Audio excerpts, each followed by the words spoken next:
On a parlé certaines des choses pendant, je crois, 3 dimanches où nous parlons de Christ et son Église. Aujourd'hui, on écoute beaucoup des hommes de Dieu, beaucoup de serviteurs prononcer mon Église qui se trouve en France, mon Église qui se trouve au Gabon, l'Église que j'ai bâtie. L'Église n'a jamais été bâtie par un homme. Alléluia. L'Église n'est pas pour un homme parce qu'un homme n'a pas la capacité d'avoir une Église. Un homme n'a pas la capacité de veiller sur la vie des gens. Voilà pourquoi Christ a dit, sur toi, Pierre, je bâtirai mon Église. Et que Jésus n'a pas bâti l'Église avec le ciment. Jésus n'a pas bâti l'Église, bien aimé, avec des pierres. Il n'a pas bâti l'Église avec des poteaux, avec des tôles. Alléluia. Amen. Quel investissement que Jésus-Christ a fait pour bâtir son Église. Et que Christ ici n'a pas bâti l'Église avec le ciment, avec les tôles, bien aimé, avec le matériel.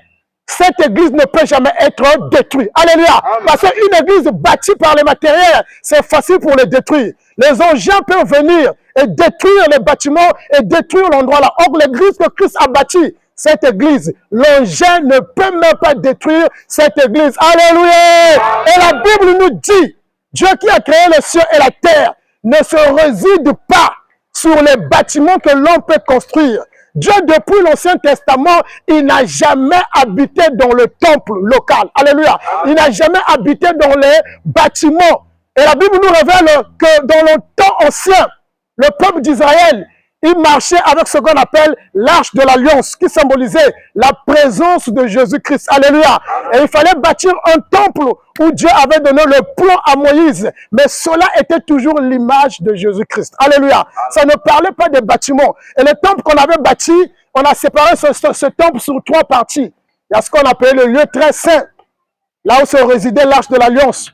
Il y a ce qu'on appelait le lieu saint, là où se trouvaient les ustensiles du temple, et à ce qu'on appelait le parvis du peuple. Cela qui est l'image de toi et moi. Alléluia. Amen. Le lieu très saint qui te parle de ton esprit. Le lieu saint qui parle, bien aimé, de ton âme. Et la parvis du peuple qui parle de ton corps, qui a quoi? Qui voit l'extérieur. Alléluia. Amen. Qui a la fonction de ton prochain. Alléluia. Amen. Donc Dieu donnait déjà l'image que je ne peux pas habiter dans un temple. Voilà pourquoi vous allez voir dans le temps ancien, l'homme ne connaissait pas où trouver Dieu. Il cherchait Dieu de plusieurs manières. Il se croyait peut-être Dieu peut se trouver dans les eaux, sur la montagne, dans un endroit, ou bien il faut avoir une pierre, mettre dans la maison, il faut avoir un symbole de croix dans la maison. Les gens pensaient peut-être que Dieu peut s'incarner sur un bois, sur une pierre, sur une statue. Or, c'est impossible. Dieu sait que tous les statues, les pierres, ainsi peut-être ce qu'on peut appeler les croix fabriquées par les mains des hommes à travers la planche. Cela, c'est l'homme qui a fait. Or, Dieu ne peut jamais résider sur quelque chose que l'homme a bâti. Parce que l'homme n'a pas, il n'a pas les capacités de donner Dieu la place à quelque chose. Alléluia. Et jamais Dieu peut rester dans un endroit où l'homme peut y construire. C'est impossible. Alléluia. Voilà pourquoi un jour, même dans le livre de Jean 4, au verset 24, la Bible nous parle de la Samaritaine, où Jésus-Christ s'est échangé avec cette femme. Et cette femme l'a dit même, c'est ici que nos ancêtres adoraient Dieu.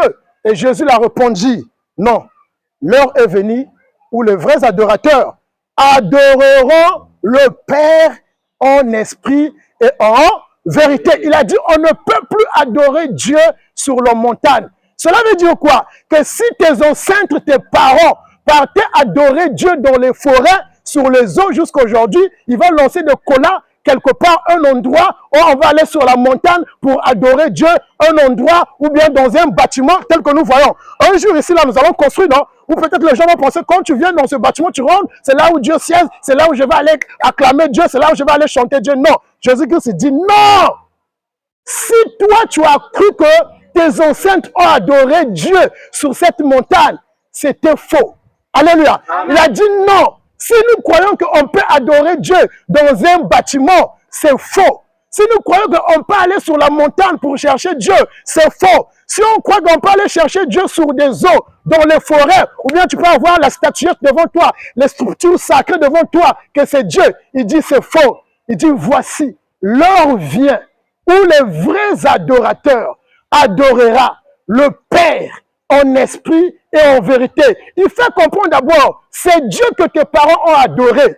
Il était d'abord un esprit. Il est esprit. Donc un esprit, on ne le voit pas.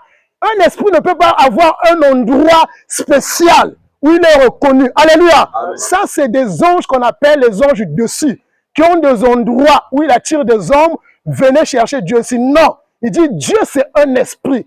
Donc Dieu ne peut jamais siéger sur une montagne. Donc tes parents, si t'ont dit qu'ils ont adoré Dieu là, non. Si quelqu'un te dit, je vais à l'église pour aller adorer Dieu. Oui, l'expression est utile, hein? Tu trouves ça bon. Je vais à l'église pour aller adorer Dieu. Mais cette église qui part d'abord, c'est quelle église? Alléluia. C'est le bâtiment qu'il voit et c'est le local qu'il voit que je vais aller à l'église pour adorer Dieu. Donc l'église, ce n'est pas le bâtiment, l'église, c'est toi. Alléluia. Et Christ dit, l'heure vient où les vrais adorateurs adorera le Père en esprit et en... Qu'est-ce qu'il voulait dire par là? Il voulait dire par là que l'heure viendra où vous allez connaître Dieu le Père à travers moi qui est Jésus. Alléluia. Parce que Jésus-Christ, c'est lui la révélation de Dieu. On ne peut que autre connaître le véritable Dieu par Jésus-Christ. On adore Dieu par Jésus-Christ. Le seul homme qui a démontré la nature de Dieu dans ce monde-là, il n'y a que Jésus. Il n'y a pas eu un homme autre qui a démontré la nature de Dieu. Tu peux y opérer des miracles. Cela ne fait pas de toi vraiment que tu es Dieu. Alléluia. Amen. Cela ne fait pas de toi que tu es un vrai prophète. Parce que les magiciens le font. Alléluia. Amen. Pharaon, autour de lui, il y avait des magiciens. Quand Moïse a jeté le bâton sur terre, les magiciens aussi de Pharaon, ils ont pris les bâtons, ils ont jeté sur terre. Et les bâtons se sont transformés en serpents. Donc le miracle est rien. Mais Dieu s'est démontré en Christ par quoi? Par sa nature. Alléluia. Quelle nature? L'amour, la marche de Christ. Dieu, autant que Dieu, il n'a jamais accusé une personne. Alléluia. Il n'a jamais condamné. Il n'a jamais jugé. Il n'a jamais tué. Alléluia. C'est là on reconnaît la nature véritable de Dieu à travers Jésus-Christ. Jésus-Christ n'a pas jugé même un pécheur. Jésus-Christ n'a pas condamné quelqu'un même qui a commis un crime impossible. Alléluia. Jésus-Christ n'a pas haï. Jésus-Christ n'a pas tué. Même ceux-là qui le crucifiaient, ils ne savaient pas qu'il était venu pour eux. Ils ne pouvaient pas leur faire du mal parce que Dieu ne connaît pas le mal. Dieu n'est pas dans le mal. Donc c'est à travers Christ qu'on peut adorer Dieu. Alléluia. C'est à travers Christ que tu adores qui? Dieu dans la vérité. Voilà pourquoi Jésus-Christ a dit, je viens avec la grâce et la vérité. Donc si Moïse était venu avec la loi, on n'a pas connu Dieu à travers la loi. On peut connaître Dieu à travers quoi? La grâce, y compris la vérité. Donc la vérité de Dieu, c'est à travers Jésus-Christ. Et dès ce jour-là, la Samaritaine a compris que le Père, je vais l'adorer à travers le Messie qui m'apporte la révélation. Alléluia! Amen. Jésus est son Église. Jésus vient dans ce monde, premièrement, pour révéler la nature de Dieu. Parce que l'humanité entière avait besoin de voir Dieu. Voilà pourquoi certaines personnes partaient dans les endroits où tu fais quelqu'un truc, de foyer ti, massizonza. Alléluia. Des fois, c'est de l'eau qui te donne la réponse parce que tu veux voir Dieu. Tu as envie de voir, tout le monde avait soif de voir Dieu. Et que Dieu doit se révéler à travers la chair. Il vient dans le monde, dans la chair de Christ. Il révèle sa première nature. Et deuxième, c'est la mission de l'Église. Alléluia. Deuxième, c'est la mission de l'Église. La mission de l'Église, c'est quoi? La mission des églises, c'est le règne de Dieu. L'église, c'est le règne de Dieu. Dieu règne dans son église. Alléluia. Dieu ne règne pas dans le monde. C'est vrai. On peut l'appeler un être suprême. Alléluia. Amen. Mais Dieu ne règne pas dans le monde. Dieu règne sur son royaume. Et son royaume, c'est son église. Et sur son église, c'est toi. Alléluia. Et à travers l'esprit. Il dit à Pierre, sur toi, je bâtirai mon église. C'est juste par la parole qu'il a prononcé. Il dit, je bâtirai mon église sur toi. Donc, tout ce qu'on peut fournir avec nos mains pour construire, cela n'est pas l'image même de l'église. L'image de l'église, c'est toi. Tu es une église vivante. Quand tu marches, c'est toi l'église. Alléluia. C'est toi, c'est pas un bâtiment. L'église, ce n'est pas un endroit que tu vas laisser. Mais si tu as un problème de prier, il est 1 heure, tu vas sortir d'aller dans un endroit de bâtiment. Alléluia. Et c'est pourquoi l'église, ce n'est pas un endroit de la prière. L'église, ce n'est pas un endroit de combat comme les gens pensent. Mais si c'est tu es à la maison, si tu vas étudier, tu vas laisser seulement ton lit pour courir dans un local. Alléluia. Toi, tu as l'église, tu as les capacités de prier, tu as les capacités, alléluia, d'étudier la parole. L'église, ce n'est pas un endroit bien aimé. Si tu penses que c'est un endroit, tu seras derrière les pasteurs, derrière les hommes de Dieu, de t'imposer des mains, de faire des prières sur toi. Mais si tu reconnais que l'église est, c'est toi-même, bien aimé, sache que donc Dieu est dans toi. Alléluia. Je bâtirai mon église sur toi. Il a bâti l'église. Jésus-Christ n'a pas bâti l'église avec des choses périssables. Il n'a pas bâti l'église avec de l'argent ou de l'or. Comme certains disent que non, l'or et l'argent appartiennent à Dieu. Non, ça n'appartient pas à Dieu. Alléluia. Amen. Dieu n'a pas de l'or. C'est l'image de la vie éternelle. Quand on dit l'or et l'argent appartiennent à Dieu, on parle de la vie. Parce que l'argent, ça symbolise quoi? La vie. Quand tu as l'argent, tu es dans la joie, tu es content, tu sais que tu peux résoudre tout avec ton argent. Voilà pourquoi Dieu dit, ça m'appartient. La vie appartient à moi. Ce n'est que moi qui peux te donner la vie. Ce n'est pas l'argent. Alléluia. Et Christ a dit, son église est sainte selon Éphésiens. On a lu, on a compris dans Éphésiens, il y a l'église présente et il y a l'église du futur. On a compris dans l'église du Seigneur, il n'y a pas un pécheur. Alléluia. Et nous suivons toujours la continuité du dimanche passé où nous avons pris le sous-thème, on avait dit l'absence des œuvres du diable dans l'église. Dans l'église de Christ, il n'y a pas les œuvres du diable. L'absence des œuvres du diable. L'église de Christ, il n'y a pas un œuvre de diable dans cette église-là. Tout ce que les gens font, ils font ça dans l'assemblée. Alléluia. Tel que nous sommes ici là, c'est une assemblée. Quelqu'un peut venir en écoutant la parole de Dieu, elle tombe, elle est en train de rouler sur cette terre. Où nous pouvons aussitôt discerner, c'est une possession d'un esprit. Alléluia. Mais ce n'est pas dans l'église de Christ. Alléluia. L'église de Christ est esprit. Et dans cette église, il n'y a pas l'œuvre du diable. En toi, il n'y a pas l'œuvre du diable. Alléluia. Dans 1 Jean 3, on avait lu, on a compris que non, Christ est apparu pour détruire les œuvres du diable. Et on a dit l'œuvre du diable, en premier, on voit le péché. Et en deuxième, on voit la conséquence du péché qui est quoi? Qui est la mort. Donc, il n'y a pas l'œuvre du diable dans l'église de Christ. Tu ne peux pas aller dans le royaume de Christ et que bien aimé, tu as encore le ténèbre. C'est faux. Jésus va dire que tu es un étranger. Alléluia. Amen. Personne ne peut rentrer dans une fête avec de la boue sur le corps. On va te faire sortir. Parce que même quand tu vas essayer de rentrer t'asseoir sur les chaises là, tu vas salir les chaises. Parce que c'est un endroit qui est propre. Donc l'église, c'est le royaume de Dieu. Et le royaume de Dieu a l'image de quoi? De la lumière. Qui symbolise quoi? La pureté. Alléluia. Donc dans cette église, il n'y a pas un pécheur. Parce que l'œuvre du diable, c'est le péché. Donc quand Dieu, il regarde son église, il ne voit pas l'œuvre du diable. Et si déjà on parle de l'absence de l'œuvre du diable, on ne peut pas aussi chasser des démons dans une église de Christ. On ne peut pas faire des spectacles comme les gens disent, tu es lié. L'église de Christ n'a jamais été liée. Alléluia. Amen. On n'avait qu'un seul lien. C'était quoi? Le lien de la mort. Et que Christ a vaincu la mort. On n'est plus dans le lien de la mort. Il n'y a pas un esprit de la mort qui peut suivre une église de Christ. C'est impossible. Comme j'ai dit la fois dernière, comment là où est Dieu et qu'il y a encore des démons qui sont là? Non. Un démon peut s'infiltrer dans l'assemblée. Alléluia. Dans l'assemblée, un démon peut s'infiltrer. Mais pas dans l'église.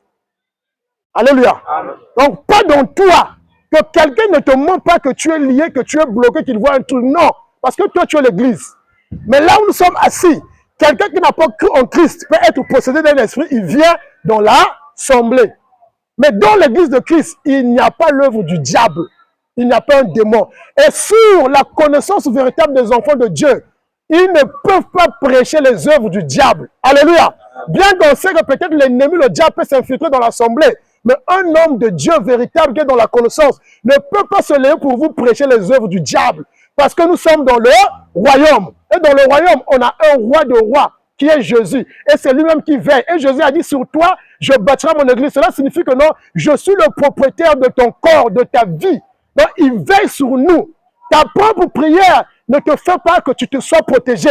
Ta propre prière ne fait pas ce que le démon fuit. Le démon fuit parce que tu as Christ en toi. Alléluia. L'esprit quitte parce qu'il a écouté la parole. Le démon tremble parce qu'il voit Christ dans toi.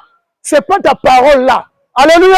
Amen. Donc, nous sommes dans un royaume où on ne parlera pas les choses du monde. Donc, s'il y a l'absence des œuvres du diable dans l'église de Christ, c'est que tu ne peux pas parler du diable. Parce qu'il n'est pas.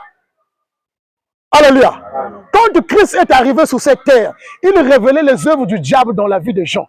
Parce que le diable était dans eux. Il dit, vos œuvres, ce sont les œuvres du diable. Parce que tout ce que vous dites, c'est le mensonge. Comme le diable, dès le commencement, il a menti. Mais aujourd'hui, autant dans Christ, nous avons l'esprit. Il n'y a pas l'œuvre du diable en nous. Donc, on ne peut pas nous parler de l'œuvre du diable. C'est ça qui est l'église de Christ. C'est ça le royaume. Alléluia. Nous prenons le livre de Colossiens. Colossiens chapitre 2, verset 14 à 16. L'absence des œuvres du diable dans l'église de Christ. Ces œuvres ne règnent pas. Ces œuvres n'existent pas.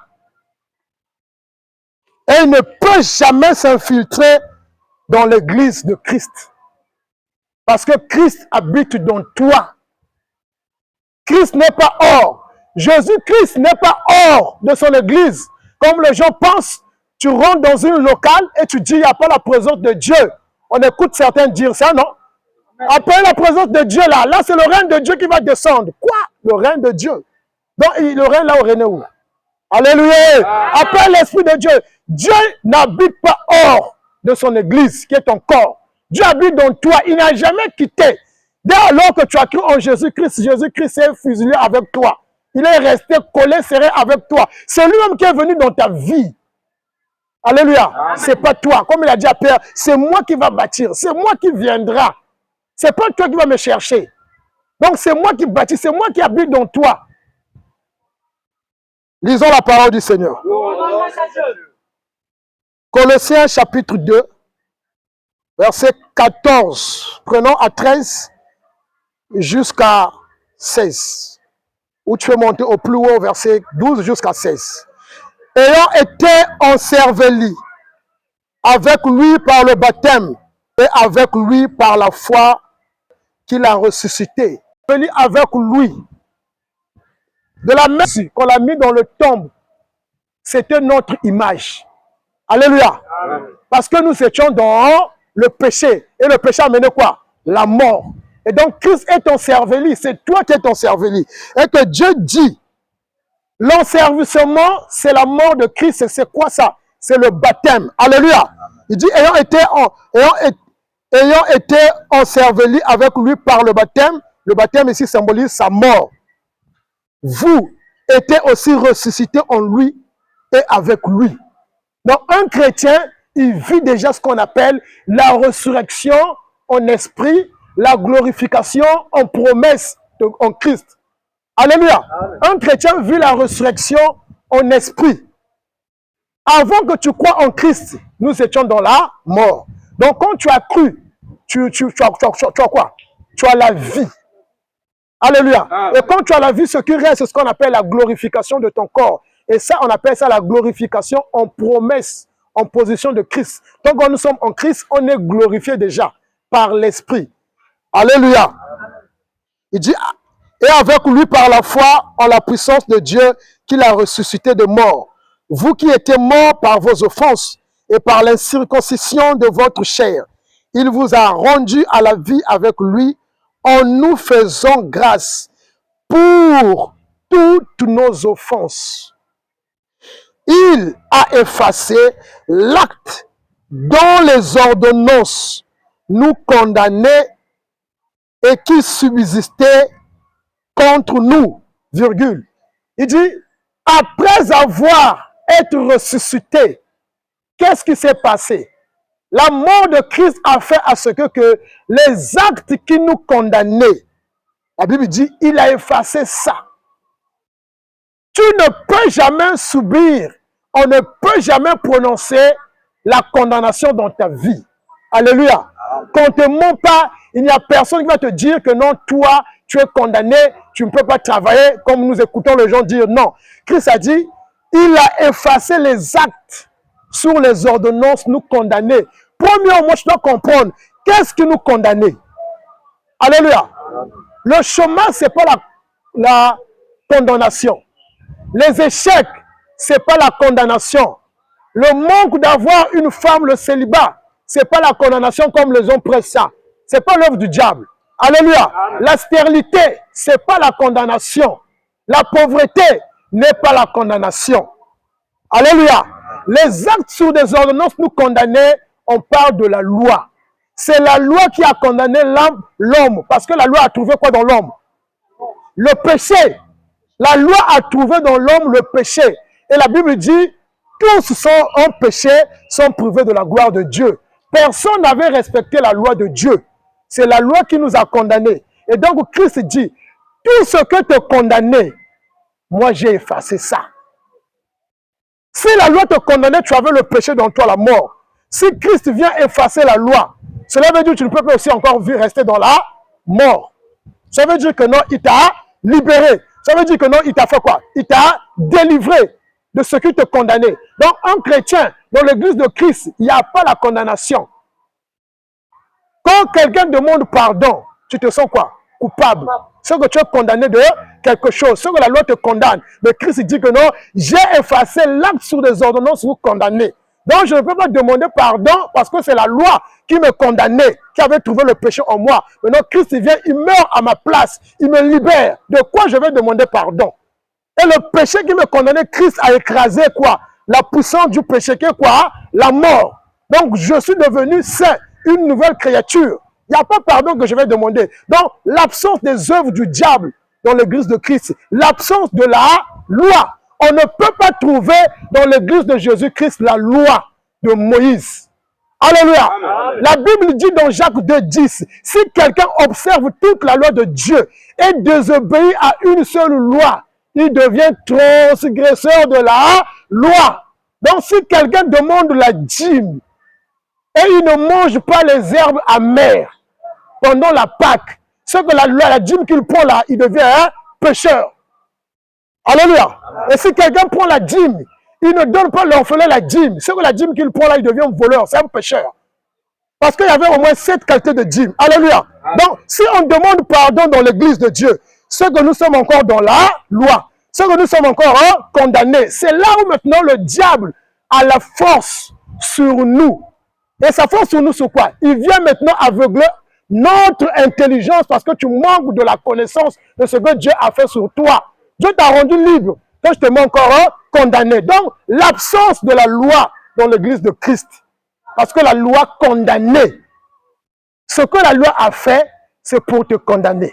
Et quelque part, la loi, si t'a condamné parce que tu étais dans la mort. Donc, remercie aussi la loi. Alléluia. Amen. Oui, remercie la loi. La loi t'a trouvé que non, tu es dans la mort, il te condamne. Mais quelqu'un dit non, non, non, ne retiens pas, ne le retiens pas. Je viens pour aller libérer lui. Donc, il a effacé l'acte sur des ordonnances qui nous condamnaient. Dans l'église de Christ, l'absence de la loi. La loi n'existe pas. Comme les gens disent, si les gens te disent, demande pardon, c'est quoi? C'est la loi. Si les gens disent, demande le sang de Jésus, c'est quoi?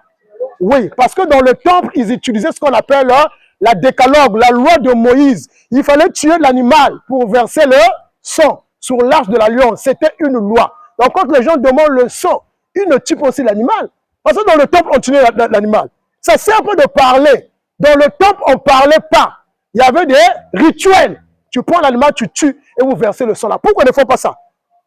Qu'ils restent dans la grâce. Alléluia. Amen. Dans l'église de Christ, il n'y a pas des erreurs. Ce que les gens font, ils font des erreurs dans le local. Et ce n'est pas l'image de l'église de Christ. Christ, quand il regarde son église, même si vous demandez le sang, vous demandez le Saint-Esprit, lui, il regarde son église, donc il n'y a pas des erreurs. Alléluia. Vous faites les erreurs, mais Jésus ne voit pas des erreurs. Maintenant, il faudrait que l'église de Christ ait l'image réelle de son église. Où tu viens, tu ne demandes pas pardon. Où tu viens, tu ne combats pas avec le diable. Parce que lui, il a vaincu le diable. Maintenant, toi, comment tu vas combattre le diable? Alléluia. Donc, c'est cette image-là qu'on veut actuellement. Tu viens, tu es là, tu es tranquille, tu écoutes la parole de Dieu. Tu pries à l'aise. Il n'y a pas que non, tu avais insulté, comment tu pleures là, oh tu viens ici, tu commences à pleurer pour ta pauvreté, le chômage. Christ va te dire, je vais te donner la parole. Je suis riche en part, je suis riche en connaissance. Ce que Dieu va nous donner, c'est que c'est la connaissance. La richesse en Dieu, la richesse de l'église, c'est la connaissance de la parole de Dieu. C'est tout. Donc si tu viens, tu ne travailles pas, on zamba sala, awa, bako pia liloba, oko lemba liloba ko kende. Alléluia. Ok, quelque part, on zamba font la porte. Il va pas aussi ouvrir. S'il ouvre ça, donc tu vas pas aller travailler. Alléluia. Mais si Dieu dit travail, donc ce qu'il te demande de faire quelque chose. Donc, l'église de Christ, l'absence de la loi, l'absence des œuvres du diable. Donc, tout ce que nous condamnons, Jésus-Christ a effacé ça. Et qui subsistait contre nous? Ce qui subsistait contre nous, c'était quoi? La mort, le péché, la loi. Il dit, tout ça, je les ai effacés. Quand on a dit, on a effacé quelque chose, c'est qu'on a fait quoi? On a annulé. Donc, si tu étais coupable, tu étais pécheur, Jésus-Christ ici dit quoi? J'ai annulé tout ça. Si on avait accordé, on dit que cet homme-là, c'est un voleur, on a arrêté, on l'a mis en prison. Jésus-Christ dit non, moi je fais quoi? J'annule cet acte-là. Donc, c'est comme lui, le commissaire central. Imaginez un commissaire central qui est en train de gouverner un commissariat central. Et le petit garde-vous là. Et on a arrêté quelqu'un, on l'a mis là-bas. Et ce commissaire vient, il a dit, tu es là-bas, oh non, c'est ma koso, libérez-moi-les. Cela veut dire quoi? Que votre condamnation est effacée. Que votre condamnation est annulée. C'est comme ça que Jésus-Christ a fait pour l'humanité entière. Ce n'est pas seulement pour toi et moi qui prie, mais pour tout le monde. Alléluia. Amen. Pour tout le monde. Donc, il a annulé ça. Tu n'as pas de dette à payer. Si quelqu'un demande pardon, c'est comme s'il a des dettes à payer. Alléluia. Amen. Tu n'as pas de dette à payer. Tu n'as pas l'argent pour payer ces dettes-là. Tu n'as pas ces capacités-là. Amen, hein? Amen. Il a effacé les ordonnances, nous condamnaient et qui subsistaient contre nous, et il les a détruits en le clouant à la croix. Waouh! Il a dit, j'ai annulé, mais après, je les ai détruits. Détruire quelque chose, ça part de quoi? Ce que ça ne peut plus exister, monsieur ne dort pas. Ce que ça ne peut plus exister. Il a dit, après avoir effacé ça, je les ai détruits. Il a détruit tout ce que nous condamnons. Il a dit, j'ai enlevé la loi là. Même le péché, j'ai détruit. Voilà pourquoi il a dit, il a ôté. Il s'est apparu pour détruire les œuvres du diable. Il a dit, j'ai détruit. Ça n'existe pas. Donc, dans son église, il n'y a pas l'œuvre du diable qu'on peut voir, oh la loi, tout, qu'on peut regarder, l'homme dans le péché, l'homme dans... Non, il n'y en a pas. Tout ce que nous voyons, c'est des spectacles. Les gens ou les hommes de Dieu, les serviteurs, pensent que non, s'il n'y a pas une démonstration de la prophétie sur la vie d'un homme, peut-être que tu ne pries pas le véritable Dieu. Alléluia. Amen. Les gens, c'est ce qu'ils pensent. Quand nous voyons nos frères qui partent dans les cellules de prière, si leur papa, si Amé Bikoulvé, c'est comme Seigneur Vengoul. Alléluia. Amen. Mais Jésus n'a pas prophétisé quelqu'un. Jésus a parlé l'avenir de tout le monde. L'avenir de tout le monde. Pas le favoritisme. Tu prophétises ce monde, l'autre mais et quelles sont les choses que tu prophétises? Les choses du monde. que quelqu'un même qui fait le mal peut avoir les choses du monde là, facilement même. Dans l'église, on n'a pas question de se réjouir sur la chair, quand on te donne l'information sur ta vie, quoi. Alléluia. Non, c'est pas ça. La personne qui connaît notre information de l'avenir, c'est Dieu. Voilà pourquoi il nous appelle l'avenir à travers Jésus-Christ. Il a détruit ça. Donc, il n'y a pas l'œuvre de diable, parce que Christ a détruit cette œuvre-là. Il n'y a pas la loi. Ici, ça finit même les gens qui prennent la dîme. Ça finit les gens qui prennent les prémices. Ça finit les gens qui disent que non, offre à Dieu. Oh, donner ce qu'il est offrant. Ça n'existe pas. Il dit la loi là, parce que la loi condamnait l'homme. Il faut donner 10%. Oh, il faut donner 10%. Oh, tu vois, non, donc ça condamnait l'homme, quoi. L'homme ne vivait pas quoi? La liberté. C'est comme l'homme aujourd'hui dans le local ne vit pas la liberté. Parce que des fois, un serviteur, en train de le regarder, toi tu travailles, ça fait 3 mois, tu ne donnes pas la dîme. Tu vois, non? Il te porte ce qu'on appelle la loi. Il te condamne. C'est comme si lui, il est Dieu. Dieu n'a jamais condamné. Et Christ dit que non, j'ai effacé toutes ces ordonnances-là. Donc, l'homme en Christ vit la liberté. Alléluia. Dans le royaume, nous sommes libres. Dans le royaume, il n'y a pas de condition. Dans l'église de Christ, il n'y a pas une condition qu'on force une personne. Non, non, non, non, non. Amen. Amen. Au verset 15, il a dépouillé les dominations. Waouh! Après avoir effacé, détruire les ordonnances qui nous condamnaient, qui subsistaient sur nous, il dit, je ne me suis pas arrêté là. Pourquoi? Parce que quoi? Le péché, c'est l'œuvre de qui? Voilà. Le péché, c'est l'œuvre du diable. Il dit, je ne me suis pas arrêté d'enlever, de détruire le péché, mais il fait quoi? Il dit, je suis allé pour dépouiller le diable. Quand on parle, les dominations, ce sont les hiérarchies des anges dessus. Alléluia. Ici, les dominations, ce sont des anges dessus, démons. Et la Bible dit que non, Jésus-Christ a dépouillé les dominations. Bien-aimés, quelle parole, quelle joie, quelle information dans le royaume, dans l'église de Christ, qui t'informe. Il a dit, j'ai dépouillé. Mais pourquoi l'homme veut rendre le diable fort que Dieu qui est en toi? Alléluia. Parce qu'aujourd'hui, si un homme, un serviteur dit que le diable t'a bloqué, cela veut dire quoi? Que le diable est plus fort que Dieu. Alléluia. Si un serviteur te dit que non, mais quand il y a la bouteille, cela veut dire quoi? Que le diable est plus fort que Dieu. Mais si la Bible dit que non, Dieu, à travers Jésus-Christ, a dépouillé les dominations, c'est-à-dire les anges, le diable, Dieu les a dépouillés. Ils n'ont plus la force sur nous. Waouh! Donc maintenant, comment tu vas combattre le diable? Quelle est la prière que tu vas faire pour combattre le diable? Quel est le système que tu vas faire pour taper les mains, marcher, pour que le diable fuit, quitte? Christ a dit, moi je l'ai déjà dépouillé. Il n'y a pas formule, il n'y a pas quelque chose, il n'y a pas confession de tes lèvres qui va faire fuir le diable. Parce que Christ les a déjà dépouillés. Quand on parle de dépouiller, c'est comme si une personne qui était élevée, on l'a fait quoi? On l'a rabaissé. C'est comme si on a levé l'habit qu'il avait. L'habit qui nous rendait puissants. Et que Christ dit, j'enlève cet habit. Tel que nous avons lu dans Hébreux 2 au verset 14, il a dit quoi? Il est allé arracher la puissance de la mort pour celui qui détenait ça. Le diable qui détenait la puissance de la mort, Christ est parti, il a arraché ça. Donc il a dépouillé. Donc l'absence des œuvres du diable dans l'église. Jésus-Christ n'a pas seulement fait l'œuvre d'enlever le péché et nous sauver de la mort, mais il a rendu les anges, le diable, impuissants.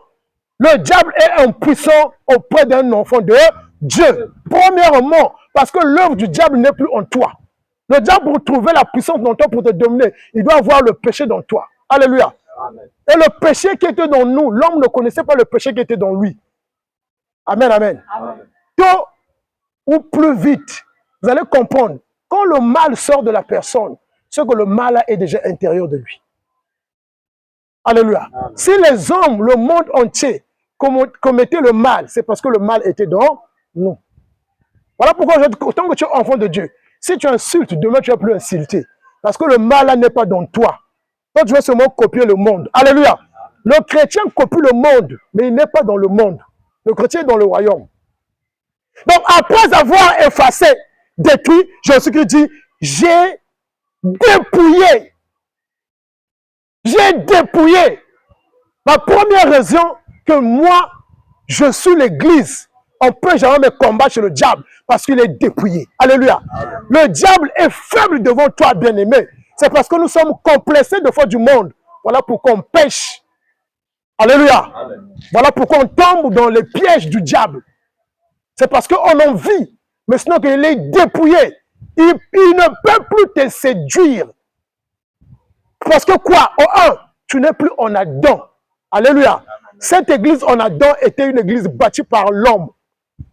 Adam a voulu fournir les propres efforts par lui. C'est-à-dire faire quoi? Dialoguer avec le diable, avec sa propre sagesse, avec sa propre parole. Si tu essaies de défendre, c'est-à-dire la fausse parole, avec ta propre intelligence, tu vas tomber. On défend avec la connaissance de Dieu, qui est la parole qui habite dans toi, dans ton esprit. Et cette église, bâtie par les efforts d'un homme, était tombée. Et l'église bâtie par Christ n'est jamais tombée. Alléluia. Il a dépouillé les dominations. Un, les anges n'ont pas la puissance sur toi. Il n'y a aucun ange dessus qui peut avoir la puissance sur toi.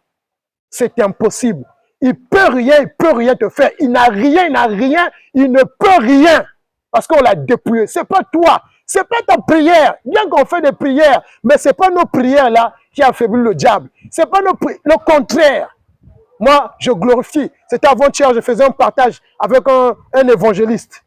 Je dis, mais nous, on se dit que le chrétien, on oublie que notre capacité, ça provient de qui? Alléluia. Jésus-Christ a prouvé au diable, qui est Lucifer, je ne vais pas enlever la puissance dans toi. La puissance que tu as entraîné l'homme dans la mort, là, je ne vais pas enlever ça. Je vais te prouver que l'homme que tu as fait chuter, tu ne peux plus le dominer encore. Alléluia. Jésus-Christ n'a pas enlevé la puissance qu'il avait léguée à Lucifer. Parce que Dieu, quand il donne, il ne reprend pas. Mais il lui a prouvé, l'homme que tu as fait chuter, c'est l'homme qui va dominer maintenant sur toi. Ce que Christ a fait, c'est la mort qu'il a enlevée dans nous. Il dit, reste avec ta puissance là. Mais aujourd'hui, toi, tu es dominateur de Satan. Alléluia. Voilà pourquoi dès le commencement, Dieu a dit, je vous ai donné le pouvoir de quoi? Que le monde vous soit assujetti. Tu es dominateur du diable. Tu es dominateur de ton chômage. Tu es dominateur de la pauvreté. La pauvreté ne peut pas te le mettre. Toi, tu es dominateur de toutes les œuvres là. Alléluia! Parce que Dieu habite dans toi. Parce que tu es Dieu. Tu es l'image de Dieu. Donc, il n'y a pas un ange qui va te dominer. Il a sa puissance là, mais ça ne peut rien contre toi. Ça ne peut rien. Amen. Amen. Il a dépouillé les dominations, les autorités. Les autorités aussi, c'est toujours des anges. C'est pas que non, les sorciers. Les sorciers ont le pouvoir. Hein. S'il dit qu'aujourd'hui, demain, ne priez pas ici, on ne va pas prier. C'est le président. Alléluia. Donc ici, on parle des hiérarchies des anges. Donc, toutes les catégories des anges, esprit Amaza, ça n'a pas le pouvoir sur toi. Alléluia. Amen. Même Michael n'a pas le pouvoir sur toi. Tu as le pouvoir sur Michael. Quelqu'un, quand tu lui dis, ça va crier, tu as le pouvoir parce que toi, tu es enfant.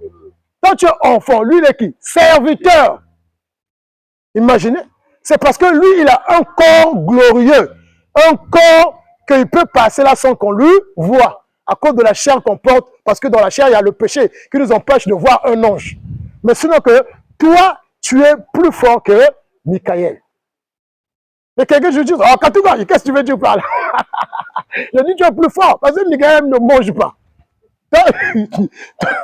Il a envie même qu'il mange. Si les hommes de chez ont chuté parce qu'ils ont envié les hommes. Les hommes s'habillaient, les hommes mangeaient. Ils disent, aïe, nous aussi, il faut qu'on va n'être bas. Alléluia. Donc nous, on est plus puissants que même les anges. Donc les autorités, les dominations, Jésus-Christ les a dépouillées. Et Jésus-Christ les a dépouillées comment? C'est à travers juste sa mort. Alléluia. Parce que le diable, pour lui, il se disait que quand l'homme meurt, c'est que c'est fini. Quand le péché est dans l'homme, l'homme meurt, c'est que c'est fini. Il perd quoi? Il perd la vie. Maintenant, Christ vient, il dit que moi, je vais aller dans la... C'est le combat. Le combat de Christ n'était pas un combat physique. Le combat de Christ, c'est aller quoi? Aller dans la mort. C'est ça son combat. Donc, si aujourd'hui, quelqu'un veut combattre, Dieu lui meurt. Et tu vas voir la victoire là-bas. Alléluia! Dieu a un chrétien qui combat le diable. Dieu dit non, ça c'est pas un combat. Notre combat c'est là-bas. Et nous avons la victoire parce qu'on n'a pas peur. C'est là-bas le combat, nous c'est là-bas. On va passer, on traverse. Et Jésus-Christ est allé combattre la mort. Et la Bible dit quoi? Il a triomphé. La Bible dit quoi? Il est sorti vivant. La Bible dit quoi? La terre n'a pas pu le retenir. La Bible dit que la terre a senti la mer. La mer. La mer. Si la terre a vomi Christ, même bouteille n'a que pas. Les gens morts. Hein? Alléluia. Les gens morts. Bouteille qui fioche dans le côté de la bouteille. Qui fioche. Il n'y a que pas. Alléluia. Tout il y a des mal. La terre qui pèse comme ça. Bien aimé, on creuse. On met. Regardez Jésus-Christ dans le tombeau là où il était. Dans ce temps-là. Le tombeau c'était des pierres. Mais tout le gaillard a dit la porte. Et la pierre là, pour rouler ça, il faut au moins 12 gardiens pour rouler la pierre là. Mais la Bible dit que non, ce jour-là, la pierre s'est fait quoi? C'est enroulé de lumière. Dans les Écritures, on dit que non, l'ange était descendu pour enlever la... Non, c'est pas l'ange. Alléluia. C'est pas l'ange. Si Christ a triomphé la mort, la pierre est partie. Dis chez un frère, tu n'as pas de blocage parce que tu es Jésus. Quand on a enfermé Jésus, la pierre a quitté lui-même. Alléluia. Dis-toi que bien aimé, s'il y a une pierre devant toi, il n'y a pas une pierre. Tu vas vivre les pierres sur toi. Non, les voies sont ouvertes. Tout ce que tu vas vendre, que tu vas faire, les voies sont ouvertes. Parce que premièrement, le chemin du ciel est ouvert. Maintenant, quelle voie maintenant va Kangé? Moi, je pense que le chemin que le diable s'est précipité pour nous fermer, c'est le chemin quoi? Du ciel. Mais il n'a pas pu faire ça. Lui, il croyait qu'il réussissait à donner. Il n'a pas pu faire ça. Maintenant, quel chemin qui va bloquer? Il n'y a pas de chemin de l'avenir qui va bloquer sur nous. Alléluia! Si la pierre qui était sur le tombeau de Christ a été enroulée, je te dis, dans ta vie, il n'y a pas une pierre. Ah ouais, il faut me dire c'est moi, cher. Hein? Dans ta vie aussi, il n'y a pas une pierre qui peut te bloquer. Amen. Alléluia. Oui, il n'y a pas une pierre qui peut te bloquer. Qui peut te bloquer? Il n'y en a pas. Les autorités, elle les a livrés publiquement en spectacle en le triomphant par la croix. La Bible dit que Christ les a livrés publiquement, c'est-à-dire en spectacle. Quand on est en train de lui taper, c'est ça qu'on appelle le spectacle. Il dit tapez pour vous. Tapez les pierres. Il est en train de faire quoi? C'est là on a dit depuis, il est en train de finir leur force. Ils ont fait toutes les manières pour lui tuer d'une manière. Et quelle mort! Dans ce temps-là, en Israël, ils étaient emprisonnés de 70 ans à Babylone. C'est là-bas qu'ils ont appris la mort sur la crucifixion. Là-bas, quand on arrêtait des criminels, des bandits, on les prenait, on les amenait au désert. Et on fait lever des poteaux, des croix. On te met là vivant, crucifié. Et dans ce désert-là, il y a des oiseaux qui s'envolent. C'est des oiseaux qui viendraient te tuer. Ils arrivent à Djangué, petit à petit. L'image de quoi? Du jugement. Et quand ils ont quitté là-bas, ils ont dit, on doit y le faire. Quand tu reviens en Israël, ils commencent à voir aussi des criminels. Est-ce que Jésus-Christ était cloué seul?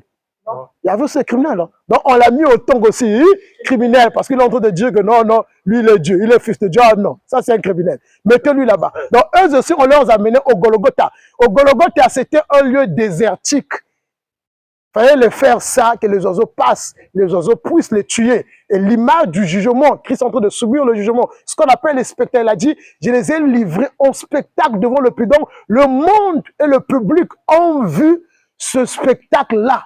Comment ils ont traité le Fils de Dieu, comment ils ont traité Jésus-Christ. Et jusqu'on l'a descendu, ils ont dit que non, il est mort. Mais Christ a dit, c'était leur spectacle, c'était pour leur finir leur force et leur puissance. Il est allé dans le tombeau et à la fin, il est ressuscité. Alléluia. Amen. Et quand il sort, la Bible dit qu'il a triomphé le diable, il a triomphé la mort. Alors si Jésus-Christ a triomphé la mort, son église ne peut pas mourir.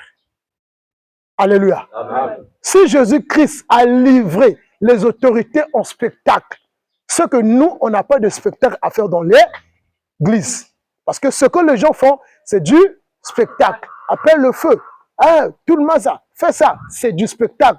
Notre spectacle, c'est Christ qui a fait ça. Alléluia! Il est vivant. Donc, Jésus-Christ et son Église. L'absence des œuvres du diable. L'absence de la loi. Alléluia. L'absence de la loi. On ne peut pas y trouver la loi dans l'Église de Christ. Et ce que les gens font aujourd'hui dans les assemblées, c'est qu'ils ne pratiquent même pas la loi de Moïse. La seule loi de Moïse qu'ils pratiquent, c'est le vol de la dîme. Alléluia. Amen. Ils ne pratiquent pas la loi de... La seule loi qu'ils pratiquent, hein, ils sont en train de voler les gens à travers la dîme. Mais ils ne font pas la loi. Parce que la loi de Moïse n'a pas demandé aussi l'argent. Ce qu'on appelle la dîme. C'était la nourriture. Donc, on peut dire ils volent. Amen. Amen. On acclame la parole du Seigneur.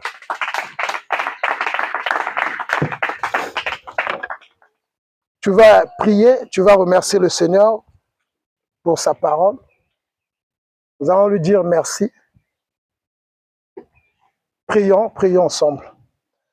Tata betmetonda jakange.